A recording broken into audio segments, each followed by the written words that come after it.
Hi, my name is Davis McIntyre. Together with my co-contributors Evelyn Herskovitz, Ryan Lamazarez, and Jenna McPherson, I will begin presenting the analysis of the vortex refrigerator.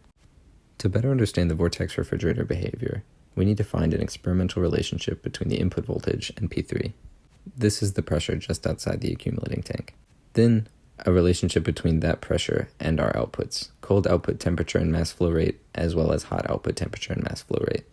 After that, the steady-state heat transfer, the load, thermal resistance of the insulation, and thermal properties of the block versus expectations need to be experimentally determined. To put those into context, calculated uncertainties for all the values also need to be found. Before analyzing the flow of air, we need to distinguish the difference between using a compressor or building air system to provide the pressurized air. Compressors utilize the compression stroke of the IC engine to deliver pressurized air to the refrigeration system. Pressure P1 is measured in pulses, and T1 is much greater than the ambient temperature. This is why the heat exchanger and accumulation tank is needed to supply the compressed air. On the other hand, building air uses a pressure regulator. Pressure P1 is held constant, and T1 is already held around the ambient temperature. Due to T1 already being measured around the ambient temperature, there is no need for the heat exchanger or accumulation tank. For both the compressor and building air setup, there are 7 temperature sensors, 4 pressure sensors, and 2 flow sensors. At the beginning of the system, the T1 sensor measures the temperature of the pressurized air entering the heat exchanger. The goal of the heat exchanger is to allow T1 to reach the ambient temperature.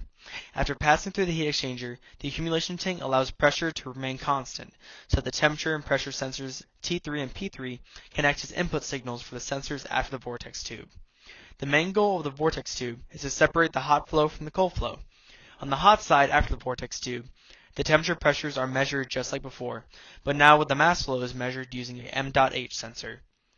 On the cold side after the vortex tube, the temperature and pressures are measured before reaching the aluminum load with T4C and P4C, as well as after the load with T5 and P5. There is also a mass flow sensor at the very end of the cold flow section that is labeled M.C. The temperature of the aluminum load is constantly monitored with T-load as the cold air passes through. The offset values for each sensor is needed in order to properly calculate the mass flow rates, thermal resistance, and the load energy.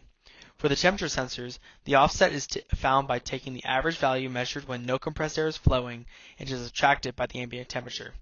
Sensors are measured in degrees Fahrenheit, but the offsets are converted to Kelvin so that the layer analysis does not require unit conversion. For the pressure sensors, the same concept can be applied as the temperatures. The pressure at each sensor is averaged when no compressed air is flowing, and that value is subtracted from the ambient pressure. The sensors read in PSI, which is pounds per square inch, so they need to be converted to newtons per meter squared, otherwise known as a Pascal. While there technically should be zero mass flow measured in the system when no pressurized air is flowing, the sensors will read an offset that is not zero. That is why M.C and M.H are values that are greater than zero. In order to characterize the effects of input voltage on various system variables, the pressure leaving the accumulator tank through the leading pipe is identified as the reference factor, somewhat arbitrarily, as a baseline for comparison with other variables. As such, the first relationship characterized is that between input voltage and steady-state P3.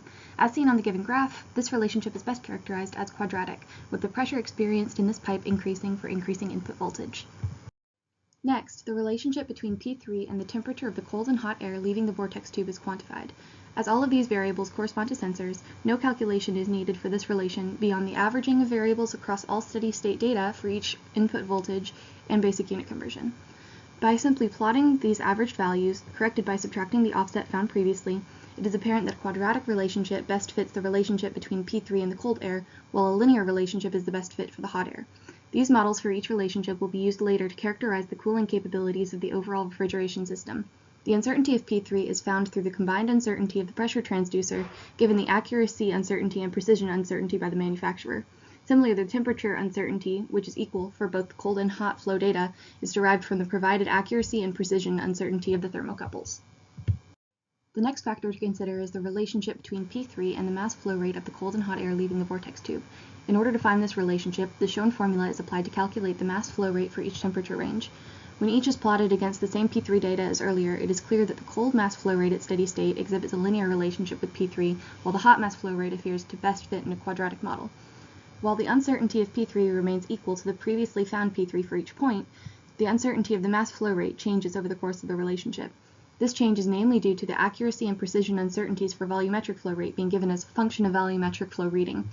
As the volumetric flow rate increases for increasing pressure, the uncertainty of the mass flow rate must be propagated through the relationship such that it also increases for increasing pressure. Using the equation shown, the cold mass flow rate uncertainty is found to vary from 4.73 times 10 to the negative 8 kilograms per second to 1.43 times 10 to the negative 7th kilograms per second, and the hot mass flow rate uncertainty from 5.04 times 10 to the negative 8 kilograms per second to 1.24 times 10 to the negative 7 kilograms per second. Although the uncertainty remains minuscule compared to the measured mass flow rates, it is important to note this increasing uncertainty in case of high flow applications, for which uncertainty may grow to significant levels. By using these experimental relationships, it is possible to calculate the system insulation's thermal resistance using the formulas shown. Per the established findings, RINS is found to vary with P3, spanning the range of values shown in the plot. Since the insulation area, depth, and thermal conductivity are assumed to be constant, it can be assumed that the non-ideal aspects of the insulation vary somewhat cubically, or sinusoidally, with pressure P3. This discrepancy could also be the result of error in experimentation, such as external changes in temperature and pressure due to ambient fluctuations. By looking at the experimental thermal resistance in conjunction with the measured insulation area and depth, one can calculate the experimental insulation thermal conductivity using the displayed equations. The relationship between KINS and P3 is the inverse of that between RINS and P3, scaled by a factor of insulation depth over area. As the theoretical thermal conductivity of styrofoam is known to be 0.033 joules per second meter Kelvin, it can be seen that the exponential model of the system response approaches this theoretical value, becoming more ideal as pressure P3 increases. Since at steady state the heat transfer rate due to mass flow is equal to 0, it can be assumed that the heat transfer rate of the air is equal to that caused by ambient heating. This Q dot ambient can be calculated using the following formula and is found to approach the ideal Q dot air as pressure increases, mirroring the relationship displayed with thermal conductivity. As such, it can be assumed that the heat transfer rate of the system at steady state, for negligible transient heat transfer due to the load, becomes more ideal for higher input voltages. Looking ahead to week 2, transient analysis will be performed on the system. Analysis will be run on compressed air running the system from ambient pressure to 40 psi and also on building air running the system from 80 psi back to ambient pressure. The pressure versus voltage relationship from week 1 P3 and voltage data will be determined in order to find the corresponding voltages for 40 psi and 80 psi. As you can see here, the P3 versus input voltage data is plotted in order to determine voltage values for 40 psi and 80 psi pressures. A quadratic regression was used to interpolate these voltage values. Then, the load energy balance will be calculated for each transient response. To do this, Q load is no longer assumed to be 0 and will be calculated using this equation. Q ambient and Q air will be calculated using numerical integration of these equations for each response. Q dot ambient is assumed to be 0 for a transient response. Then, the model Q air will be calculated using integration of this equation and compared to the experimental Q air to determine the Q discrepancy. This will allow for analysis of the validity of the model for each transient response and the capabilities of the provided refrigeration system, so improvement recommendations could be made. Further uncertainty analysis will be completed for the system as well to ensure it is within the client's specifications.